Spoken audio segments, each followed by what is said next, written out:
Welcome to my channel students. Today's video is for standard 9 science 2 and this is chapter 9 environmental management, and in this we are going to study 7 principles of solid waste management. This is part 4 of this chapter, student. So let's start, but before this we know that 3 principles, 3 R principles, okay? Reduce, reuse and recycle. 3 R principles. But now here we have 7 principles are given, and through this we can do solid waste management, है ना? Management कर सकते हैं इन 7 principles से. तो let's see one by one. First is reuse. क्या है reuse?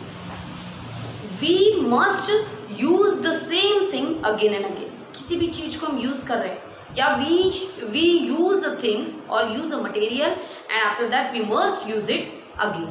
एक बार यूज करने के बाद उस चीज को फिर से यूज करना चाहिए, फेंक नहीं देना चाहिए. जैसे प्लास्टिक ला रहे हैं या कोई भी ऐसे मटेरियल ला रहे हैं तो ये क्या करते हैं, पोल्यूशन क्रिएट करते हैं, तो इनको बार बार यूज करो. That means reuse. Second is refuse. Refuse मना कर दो. किस चीज के लिए मना करना है? तो refuse to use articles made from non degradable material. ऐसी कुछ मटेरियल्स है जिसे हम नॉन डिग्रेडेबल कहते हैं, मतलब जो जल्दी से नष्ट नहीं होते, जैसे थर्मोकोल की चीज़ें. वैसे तो प्लास्टिक भी है कि जो नॉन डिग्रेडेबल में आता है, तो ऐसी चीज़ों को लेने से इनकार कर दो, हमें लेना नहीं चाहिए. इसलिए उन्होंने बोला है रिफ्यूज़, ऐसी चीज़ों को मत लो. अगर आपको कैरी बैग्स कहीं से मिल रहे हैं तो वो प्लास्टिक वाले नहीं होने चाहिए. जो अभी मार्केट में क्लॉथ के जो थैली आ रही है वो हमें यूज़ करनी चाहिए.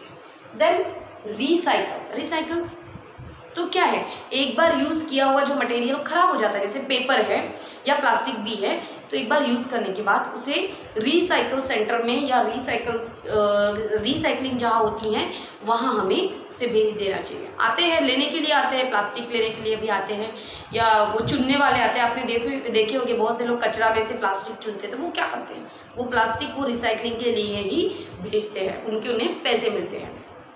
तो रिसाइकलिंग हमें करना चाहिए. एक बार यूज करके कहीं पर भी यहाँ वहाँ नहीं फेंक कर उसे रिसाइकलिंग के लिए भेजना चाहिए. देन रीथिंक हमें फिर से सोचना है. किसके बारे में सोचना है?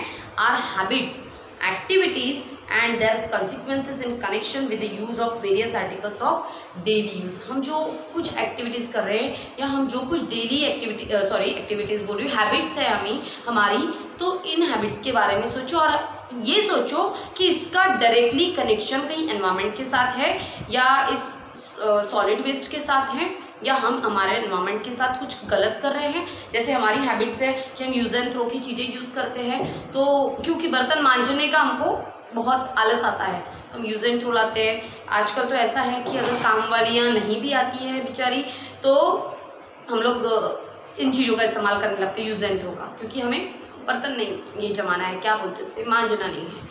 तो ये चीज़ों को थोड़ा सा सोचो, मतलब रीथिंक करो कि क्या ये सही है.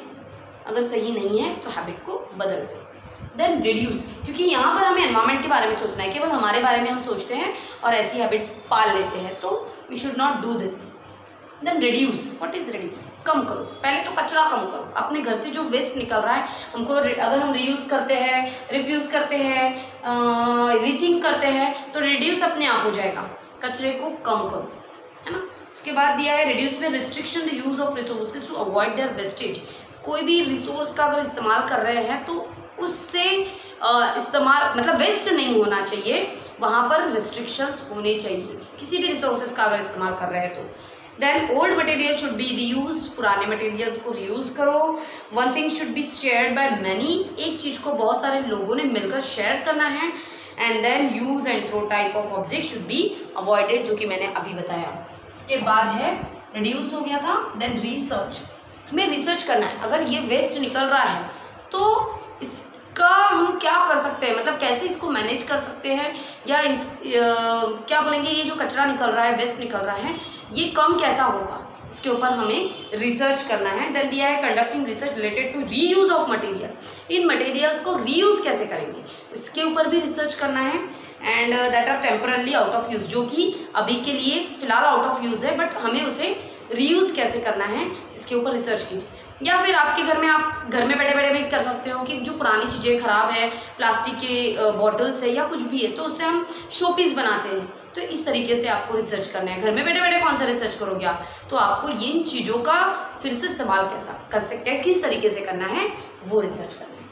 After this regulation and public awareness. अब जो भी अच्छी आदतें आपको लगाई है उसमें रेगुलेशंस होना चाहिए, हमें लॉज और रूल्स को फॉलो करना है related to waste management and motivate other to do the same, और लोगों को भी मोटिवेट करना है, आप ये चीज़ें करो, है ना, इन चीज़ों को हैबिट लगाओ, इन चीज़ों को करो, जिससे क्या होगा कि हमारे एनवायरनमेंट की सुरक्षा बनी रहेगी।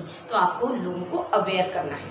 उसके बाद दिया है बड़ा अच्छा सा following 3R mantras. 3R mantras जैसे मैंने बताया था, जिसमें आता है रीयूज, रिड्यूस एंड रिसाइकल। तो ये 3 चीज़ों को तो हमें फॉलो करना ही है। इसके बाद थ्रोइंग प्लास्टिक रैपर्स, जो भी है, चॉकलेट के रैपर्स निकल रहे हैं, आइसक्रीम के, बिस्किट्स के, तो इन चीज़ों को यहाँ वहाँ लिटरिंग मत करो, गंदगी मत करो, डस्टबिन में डालो। इसके बाद है avoiding the use of plastic bags, instead of this you can use cloth bags और bags prepared from old saris, bedsheets, curtains etcetera. बहुत से स्टेट में मैंने तो राजस्थान में देखा था कि वो साड़ियों की, जो पुरानी साड़ियाँ होती है, उसके ही बैग्स शॉप्स में मिल रहे थे।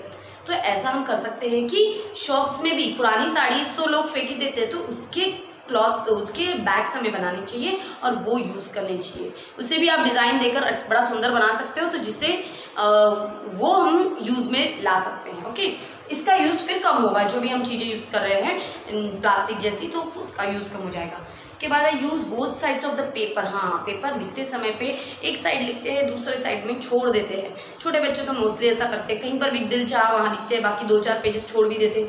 फिर फाड़ने के भी हैबिट्स बड़ी होती है हमारी, गलत हो गया, फाड़ दिया। तो ये चीज़ें उसे मत करो, हैबिट मत बनाओ, ये बड़ी गंदी हैबिट है। और सबसे ज़्यादा अगर हम कहीं पर बोलेंगे तो लकड़ियाँ जो कटती है, तो ये बुक्स बनाने के लिए भी एक बहुत बड़ा हिस्सा इनका कटता है। इसलिए हमें ये सोचना चाहिए कि पेपर के दोनों साइड में लिखना है। देन है reusing greeting cards and gift papers. Reuse greeting cards अगर दे रहे हैं, तो मुझे भी ऐसा लगता है कि पहले के टाइम पे बहुत ग्रीटिंग कार्ड्स की फैशन थी, बट अभी कम हो गई है। पर फिर भी अगर अभी कोई देता है तो रीयूज़ करो। एक ने किसी को दिया है तो आप भले किसी को देना नहीं चाहते हैं, तो लेकिन वेस्ट मत करो, यहाँ वहाँ फेंक मत दो, फिर है ना, वो तो वेस्ट हो जाता है। तो फिर उसी का इस्तेमाल कर सकते हो, 1 साल रखो, फिर आप किसी और को दे सकते हो अगर उस पर कुछ ना लिखा हो तो, और कुछ ना लिख के ही देना चाहिए ताकि वो आगे फॉरवर्ड हो सके। इसके बाद है avoiding use of tissue paper. हाँ, बहुत हैबिट आजकल हो गई है टिश्यू पेपर से, इवन स्वेटिंग भी आती है, तो गर्ल्स टिश्यू पेपर का इस्तेमाल करती है। ये बड़ा मैंने देखा है, फैशन देखा है। तो ये सब चीज़ें नहीं करनी चाहिए। हमारे पास हैंकी होती है, हम हैंकरचिप का इस्तेमाल कर सकते हैं, तो ऐसी हैबिट्स मत पालो। And preferring to use once thrown handkerchief, once own handkerchief. Then using rechargeable batteries instead of lead batteries. Lead battery का इस्तेमाल करो, मत करो, रिचार्जेबल बैटरीज का इस्तेमाल करो। लीड बैटरीज कैसे होता है, एक बार ख़त्म हो गई उसकी बैटरी तो रिचार्ज नहीं होती, फिर उसे फेंक देना पड़ता है, तो ये भी एक वेस्ट हो जाता है। ई वेस्ट में हम इसे कंसिडर करते हैं, और ये सब चीज़ें हमें कम करनी चाहिए। इसके बाद है implementing various programmes of solid waste management and educating encouraging the family and society in this regard. हमें बहुत सारे प्रोग्राम्स अरेंज करने चाहिए। हाँ, पता है आप थोड़े छोटे हो, एज कम है, नहीं कर सकते हो, पर आप बच्चा पार्टी मिलकर एक कुछ छोटा सा प्रोग्राम, अब कोई हमारे यहाँ फेस्टिवल है या कुछ, तो छोटा सा एक प्रोग्राम रख दो वहाँ अपना, तो उस तरीके से लोगों को इसके लिए जागरूक करो। आज भी लोग ऐसे हैं जिन्हें इन चीज़ों का नॉलेज नहीं है।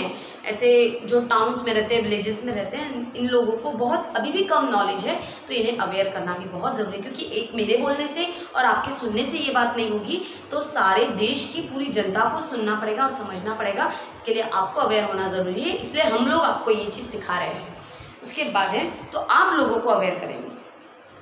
Avoiding use and throw type of articles like pen, can, cold drinks, tetra packs should be strictly avoided. बहुत से लोग ऐसे, मतलब क्या बोलेंगे, यूज़ एंड थ्रो के अभी पेन आ गए हैं, बहुत से लोग ऐसी चीज़ों का इस्तेमाल करते हैं और हम भी करते हैं। लोगों का क्या कहना, तो उसमें कोल्ड ड्रिंक्स की जो कैंस होती है या कुछ भी तेल की भी कैंस होती है, तो इसका भी इस्तेमाल करते हैं और फिर फेंक दिया जाता है। तो ऐसी चीज़ों को ऐसी चीज़ों का ये करो, क्या बोलेंगे हम उसे, यूज़ एंड थ्रो टाइप की चीज़ों को इस्तेमाल मत करो।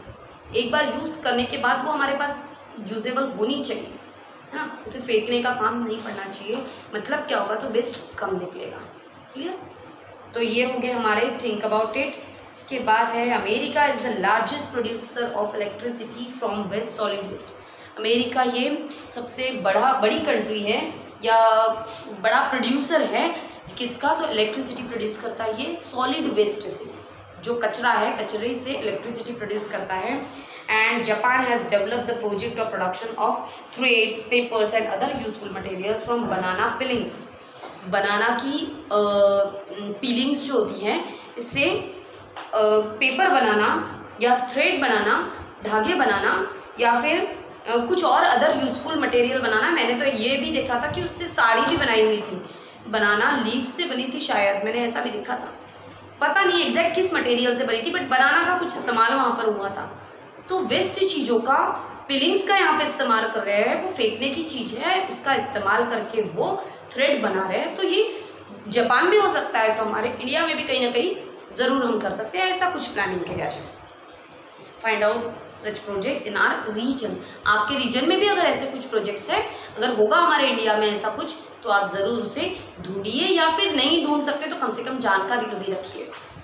फिर दिया हुआ है periods required for degradation of waste. बहुत अच्छा है स्टूडेंट, ये आप इसके बाद देखेंगे।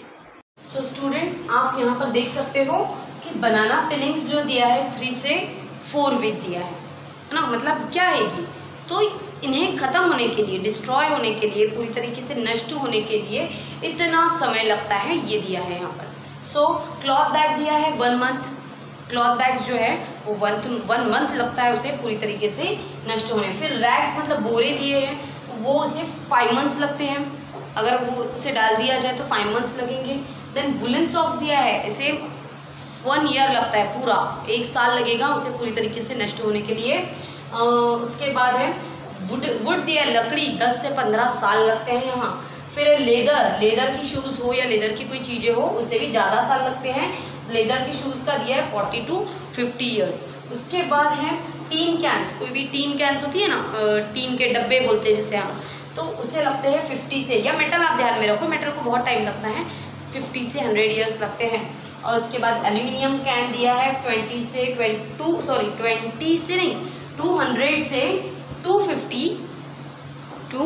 250 ईयर्स तक। फिर सर्टन कुछ प्लास्टिक बैग ऐसे भी हैं जिसे 10 लाख साल लगते हैं। आप कितनी पीढ़ियाँ निकल जाएगी, लेकिन प्लास्टिक वैसे के वैसे रहेगा। और उसके बाद थर्माकोल, और एक और दिया है स्टीरोफोम। तो स्टीरोफोम ये जो है, इसे और भी ज़्यादा समय लगता है स्टूडेंट, मतलब इनफाइनाइट टाइम है, हम बता नहीं सकते, 10 लाख से भी ज़्यादा ईयर इसे लग सकते हैं। तो हमें अकॉर्डिंग टू दिस हमें इन चीज़ों का इस्तेमाल नहीं, किन चीज़ों का इस्तेमाल नहीं करना चाहिए, ये आपको समझ में आ गया होगा। उसके बाद दिया है स्टूडेंट, एक छोटी जानकारी दी है कि इन चीज़ों को बहुत ज़्यादा समय लगता है। जिन चीज़ों को भी समय लगता है, वो चीज़ें किस चीज़ के लिए समय लग रहा है, डिग्रेडेशन के लिए, है ना। तो डिग्रेड होने में अगर बहुत ज़्यादा समय लग रहा है, तो ऐसी चीज़ें एनवायरनमेंट को हार्म करती है और हमें ऐसी चीज़ों का इस्तेमाल नहीं करना चाहिए। फिर उसके बाद बोला है कि आपने हर एक प्रॉपर क्या बोलेंगे, हर एक चीज़ों के लिए अलग अलग डस्टबिन बनाने चाहिए, हर एक टाइप के वेस्ट के लिए अलग डस्टबिन बनाना चाहिए। जैसे इन्होंने पेपर के लिए एक वॉयलेट कलर दिया है, ग्लास के लिए एक ग्रीनिश कलर दिया है, देन प्लास्टिक के लिए येलो कलर दिया है, मेटल के लिए रेड कलर दिया है। वैसे ही वेट वेस्ट के लिए आपने रेड और ड्राई वेस्ट के लिए ग्रीन कलर का, वैसे भी जनरली हम बाहर में, हमारे घरों के बाहर में भी लगे हुए हैं, वैसी फैसिलिटी अवेलेबल करा दी है गवर्नमेंट ने। तो ये कलर भी फिक्स कर दिए गए हैं ताकि लोगों को भी समझ में आए कि हमें गीला कचरा और सूखा कचरा किन किन डस्टबिन में डालना है। अगर आप सोचो कि इस तरीके का मैनेजमेंट, सॉलिड वेस्ट मैनेजमेंट अगर हम अपने घरों में भी करते हैं, तो ये हमारे एनवायरनमेंट के लिए कितना बेनिफिशियल हो सकता है। उसके बाद दिया है peep into the past, every since ancient times special attention has given to garbage disposal. और ये अभी की बात नहीं है, तो पुराने ज़माने से गार्बेज डिस्पोजल पे काफ़ी ज़्यादा विचार किया गया है। In the Greek city of Athens, Athens में जो ग्रीक सिटी थी एथेंस नाम की, इन 320 BCE a law had been enacted regarding garbage disposal, एक कानून बनाया गया था गार्बेज डिस्पोजल से regarded, and it made throwing garbage in the open and offence. अगर किसी ने गार्बेज को खुले में छोड़ दिया है, फेंक दिया है, तो उसे एक गुनाह माना जाता था और उसके ऊपर उन्होंने कुछ पाबंदी लाई थी, रिस्ट्रिक्शंस, और उस अकॉर्डिंग नियम भी बनाए थे। हो सकता है उन्होंने उसके अकॉर्डिंग सज़ा भी रखी होगी, तो ऐसा कुछ हमारे यहाँ भी होना चाहिए। उसके बाद है disaster management. So students, our next topic is disaster management.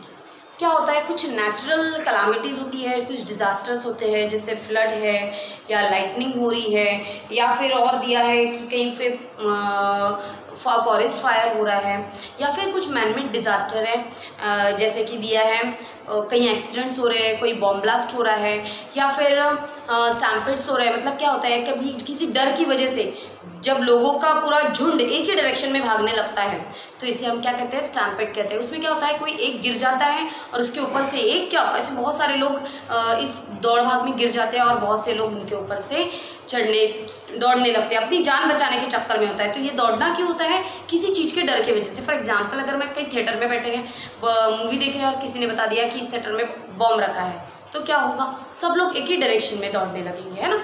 ऐसा कुछ हो गया तो कुछ एक दो गिर भी जाएंगे, जो एजेड होंगे वो गिरेंगे, बच्चे गिरेंगे, तो इनके ऊपर से लोग चले जाएंगे अपनी जान बचाने के इसमें। तो ये क्या है, स्टैम्पेड है। इसे हम हिंदी में एक बहुत अच्छा वर्ड है, चेंगरा चेंगरी बोलते हैं। तो वो बोलने में बड़ा मुझे अजीब लग रहा था, तो मैंने ऐसे एक्सप्लेन करा दिया आपको।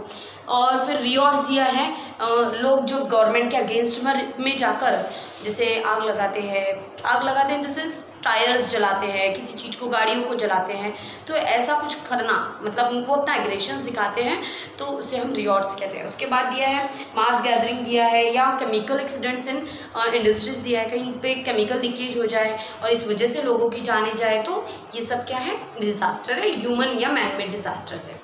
तो इस डिज़ास्टर के दौरान बहुत से लोगों की जान जाती है, तो यहाँ पर हमें क्या पता होना चाहिए, डिज़ास्टर मैनेजमेंट पता होना चाहिए।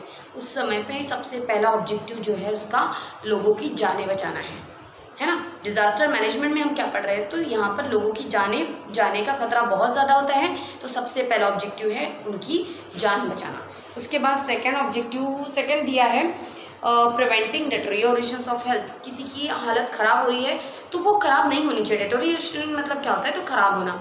तो किसी की अगर तबीयत ख़राब हो रही है तो वो तबीयत ख़राब हो ज़्यादा होने से उसे बचाना है। उसके बाद है starting the process of rehabilitation. अगर कहीं पे बाढ़ आई है तो हमें पहले से अगर कुछ फोरकास्टिंग हुआ है या कुछ हुआ है तो उनका रिहेबिलिटेशन की प्रोसेस हमको पहले ही कर लेनी चाहिए। रिहेबिलिटेशन मतलब क्या होता है, तो उस वहाँ पे रहने वाले जो लोग हैं उनकी जगह हमें वहाँ से बदल कर सेफ जगह पर ले जाना चाहिए उन्हें, तो रिहेबिलिटेशन के एंगल से। Then hence it is important to know about the emergency measures of first aid. हमें इसके लिए फर्स्ट एड मतलब कुछ इमरजेंसी मेजर्स हमें पता होना चाहिए, कुछ उपाय पता होने चाहिए, first aid practices to be follow, जिसमें हम फर्स्ट एड कर सकें, है ना। ऐसी चीज़ों में जब जाने जा रही है या कुछ हो रहा है या कुछ इंजर्ड है कोई, तो हमें फर्स्ट एड भी पता होना चाहिए। तो अब सबसे पहले उन्होंने दिया है basic principles of first add, जो कि मैंने यहाँ लिख कर रखे हैं, जिसमें इन्होंने बोला लाइफ एंड रेस्क्यू साइटेशन, जिंदगी और उसे बचाने की प्रक्रिया। तो इसमें आता है ABC। ABC मीन्स क्या है, A for Airways, B for breathing and C for circulation. Airways में क्या होता है, अगर किसी को डिफिकल्टी हो रही है, ब्रीदिंग, एयरवेज मतलब क्या है, तो हमारा ब्रीदिंग का रास्ता, सांस लेने का रास्ता, तो कहीं डिफ़िकल्टी हो रही है सांस लेने में तो उसे लिटा देना है, सीधा लिटाना है और स्लोपिंग एरिया में लिटाना है, मतलब उसका सिर इस तरीके से हो और थोड़ा उसका जो चिन होता है इसे थोड़ा ऊपर कर देना होता है, मतलब सीधा सिलाना है और उसका जो चिन होता है वो ऊपर कर देना है। यहाँ पर मैं पिक्चर में शो करूँगी। उसके बाद है एक दिया है सेकेंड ब्रीदिंग। ब्रीदिंग में क्या बोला है, सॉरी, ये जो पहला दिया है, जो चिन हम ऊपर करके रखेंगे तो इससे क्या होगा, उसके जो सांस लेने के जो रास्ता है वो फ्री हो जाएगा, खुला हो जाएगा और थोड़ी सांस लेने में उसे आसानी हो जाएगी। फिर है breathing. If breathing has stop, अगर सांस लेना पूरी तरीके से रुक गया है, the victim should be given artificial ventilation, उसे आर्टिफिशियल वेंटिलेशन देना चाहिए। अगर हमें ध्यान में आ रहा है कि सांस लेने में बहुत ज़्यादा तकलीफ हो रही है, उसे बहुत सांस रुकी जैसे हो रही है, तो उसे आर्टिफिशियल वेंटिलेशन देना चाहिए इस तरीके से। फिर दिया है सर्कुलेशन। सर्कुलेशन क्या है? अगर विक्टिम्स में अनकॉन्शियस हो चुका है, चक्कर आ गया उसको, सांस लेने की वजह से ही, ना ले पाने की वजह से ही उसे चक्कर आ रहे हैं, then after giving mouth to mouth respiration twice, उसे 2 बार माउथ टू माउथ रेस्पिरेशन देना है। मतलब हमें उसके मुंह में मुंह रखकर उसे सांस देना है, और उसके बाद the heart should be press down, और उसके जो हार्ट होता है, आपने पिक्चर्स में देखा होगा, उसके हार्ट को प्रेस करना है। तो ये अल्टरनेट प्रोसेस करते जानिए आपको 15 टाइम्स। सांस देना है और फिर उसके हार्ट को प्रेस करना है, सांस देना है, उसके हार्ट को हार्डली प्रेस करना है। ये आप उसे 15 टाइम्स करोगे, एंड दिस इज कॉल्ड, इससे हम क्या कहते हैं, माउथ टू माउथ रेस्पिरेशन करना है, प्रेस द चेस्ट करना है 15 times, and this should be alternate, इसे हम करते हैं CPR, this is cardiopulmonary resuscitation. ठीक है, इसे हम क्या कहेंगे, cardiopulmonary resuscitation. It helps to bring the circulation back to normal, इसकी वजह से उसका सर्कुलेशन जो है वो नॉर्मल हो जाएगा, और मतलब कहीं किसी पेशेंट की जान जा रही है तो हम उसे बचा पाएंगे। तो ये एक हो गया। उसके बाद आपकी बुक में दिया student, disaster management is action implemented through proper planning. कोई भी disaster management, proper planning, coordination, और उसके बाद दिया है ऑर्गेनाइज्ड एक्टिविटी। हम जो भी कुछ एक्टिविटी कर रहे हैं वो ऑर्गेनाइज करता, प्री प्लान होनी चाहिए, हमें किसके बाद क्या करना है किसी का पता होना चाहिए। तो उसके लिए हमें उसकी स्टडी ज़्यादा करनी होती है। ऐसे कोई मैनेजमेंट मतलब मैंने पढ़ा दिया और आप सीख गए, ऐसा नहीं होता है। तो उसका एक पर्टिकुलर कोर्स होता है, उस कोर्स में जाकर उसकी स्टडी करनी होती है हमें। फिर भी कुछ चीज़ें हमें बेसिक पता होना चाहिए, इसलिए दिया है। तो इसमें सबसे पहले क्या इंक्लूड दिया है, तो prevention of losses and danger, लोगों की जानें बचाना है, या फिर सबकी, खुद की भी आ गई, हमें जान बचाना है और ख़तरे को भी बचाना है। दूसरा दिया है इम्प्रूविंग टॉलरेंस, सहनशीलता को बढ़ाना है, इम्प्रूव करना है। नहीं तो पता चला कल बाढ़ आने वाली है, कल बाढ़ आने वाली है, या फिर कल भूकंप आने वाला है, भूकंप आने वाला है बोल के आज ही हम उसकी वजह से आज ही हमें अटैक आ जाए, ऐसा नहीं ना। हम इतना भी नहीं डर सकते, या ऐसा भी नहीं है कि कुछ आने वाला है करके हम घर छोड़ छाड़ के भाग जाएंगे, ऐसे ऐसा भी नहीं। हम एक टॉलरेंस हमें होना चाहिए। उसके बाद है providing relief from disaster, minimising the intensity and extent of harm. Providing relief, हमें थोड़ा सा कुछ रिलीफ मिलना चाहिए from disaster, minimising the intensity and extent of harm. अगर हमें कुछ नुकसान हो रहा है या उसकी तीव्रता, उस नुकसान की तीव्रता को हमें कम करना है, मतलब नुकसान को होने से बचाना है। फिर है preparation to face the disaster, हमें मेंटली और फिजिकली हर चीज़ तरीके से डिज़ास्टर के लिए फेस करने के लिए प्रिपेयर रहना है। Immediate action in the disaster situation, अगर डिज़ास्टर आया तो सोचते नहीं बैठना है, भूकंप आया तो मैं क्या करूँ, कहाँ जाऊँ, ऐसे सोचते नहीं रहना है, खुली जगह में भाग जाना है। और सभी ने ये सब करना है। हम सोचते रहेंगे तब तक के तो भूकंप आ भी जाएगा और आप भूकंप नीचे आएगा और आप ऊपर जाओगे, ऐसा नहीं होना चाहिए। उसके बाद assessment of damages and intensity of the disaster, कुछ डैमेज हुआ है या डिज़ास्टर कितना तीव्र आया है, इसका हमें एक अंदाज़ा होना चाहिए। उसके बाद है arranging for rescue work and help, हमें जो सुरक्षा टीम है उसका अरेंज करना है, and intensity of the end help, और हेल्प का भी अरेंजमेंट करना है और खुद भी हेल्प करना है। ऐसा नहीं कि रेस्क्यू टीम आने तक हम हाथ पे हाथ धरे ऐसे बैठे रहेंगे, है ना। आग लगी है, अंदर जल रहे हैं, तो हमें भी कुछ कोशिश करनी चाहिए। वैसे तो हम पहले अपनी जान को देखते हैं, हमारी ये हैबिट ही है, पर ठीक है, अब हम चैप्टर पढ़ रहे हैं तो थोड़ा सा तो अवेयर हो ही रहे हैं। रिहेबिलिटेशन एंड रीबिल्डिंग, तो रिहेबिलिटेशन करना है, मतलब लोगों को एक जगह से दूसरी जगह अच्छी सेफ जगह पर ले जाना है, और रिबिल्ड करना है, फिर से हर चीज़ की स्थापना करनी है। मतलब अगर टूटा फूटा है कुछ उस जगह का तो उसको वापस से कंस्ट्रक्शन भी हमें करना है। तो ये सारी चीज़ें इसके अंदर आती है। अब पढ़ेंगे, थोड़ा सा आगे का दिया है ब्लीडिंग। एक छोटा सा ऑरेंज कलर का एक पार्ट दिया है, बॉक्स दिया है, उसमें दिया है ब्लीडिंग। अगर किसी इंजर्ड पर्सन को बहुत ज़्यादा ब्लीडिंग हो रही है तो उसे एंटीसेप्टिक लगानी चाहिए, उसके वाउंड को पहले क्लियर करना चाहिए। Then the wound should be covered with an antiseptic pads and pressure applied on it for 5 minutes. अगर खून बह रहा है कंटिन्यूसली तो एक एंटीसेप्टिक पैड लगाकर उसके ऊपर प्रेशर अप्लाई करना चाहिए, जिससे उसका ब्लड क्लॉट हो सके। फिर fracture and impact on vertebrae, vertebrae में पीछे जो हमारे वर्टिब्रल कॉलम होता है वहाँ अगर फ्रैक्चर हो चुका है तो if any bone is fracture it is essential that the fractured part be immobilized. उस पार्ट को हमें हिलने नहीं देना है ना। उस अगर पीठ पे कहीं है तो उस पेशेंट को झुकने नहीं देना है या पीछे साइड में नहीं होना है, जैसा है वैसा है उसको एक तो लिटा के रख दो और वैसा हिलने मत दो, उसे इमोबिलाइज करना चाहिए। It can be done with the help of any available wooden rod, baton, rulers. उस जगह पर जहाँ पर भी अगर क्रैक हो चुका है वहाँ पर एक खड्डा या ऐसी प्लेट इस तरीके का कुछ लगा दो जिससे वो इमोबिलाइज हो सके, है ना। अब वो जैसे कमर में किसी को तकलीफ होती है तो आता है ना वो बेल्ट आता है, जिससे वो कमर का कोई भी पार्ट झुकता नहीं है। पैर में भी अगर हमारे कहीं बोन क्रैक है तो वो पैर बेंड नहीं होना चाहिए, इसलिए एक लोहे का पूरा ऐसा, लोहे का नहीं सॉरी मेटल का एक इस तरीके से आता है, कड़क आता है, हार्ड आता है, उसमें एक प्लेट लगी रहती है और वो प्लेट की वजह से हमारा पैर जो है वो बेंड नहीं होता है। इस तरीके का कुछ लगा देना चाहिए। If there is an impact on the back on vertebral column the patient should be kept immobilized for a form stretcher. एक स्ट्रेचर पे उसे लिटा देना चाहिए ताकि पीछे का अगर वर्टिब्रल कॉलम का बोन ब्रेक है तो वो इमोबिलाइज्ड हो जाए। फिर burns, if the victims are burn injury, अगर कुछ जला कटा है तो it is beneficial to hold the injured part under clean and flowing water for at least 10 minutes. तो जो भी जल रहा है या खून बह रहा है तो उसे 10 मिनट्स के लिए फ्लोइंग वाटर में रख दीजिए। उस पार्ट को ऐसे जाएंगे नहीं, उस पार्ट को हम रखेंगे और 10 मिनट के लिए रखेंगे और फिर रिलैक्स हो जाएंगे। So for injuries like sprains, then twisting, then contusion.